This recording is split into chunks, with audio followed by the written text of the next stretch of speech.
Welcome to our tutorial video.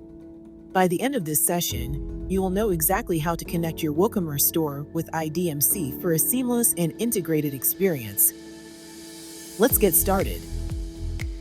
Once you have logged into your IDMC dashboard, look towards the left side and find the Domains section.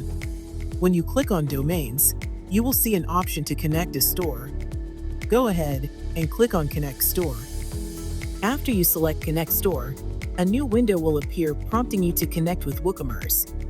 Here you will choose Connect to WooCommerce. Next, you will be asked to enter your store's URL. Type it in carefully, and then click on Connect Store. At this point, you will see a button that says Let's Connect. Click it, and simply follow the on-screen prompts to install the connection. The installation process is straightforward, and once it's complete, your newly added store will appear in your dashboard. Take a moment to look over your dashboard and confirm that everything has been set up correctly. If you see your store listed, congratulations, you have successfully connected your WooCommerce store with IDMC. Now you can enjoy a smoother workflow and better integration, making your store management more efficient than ever.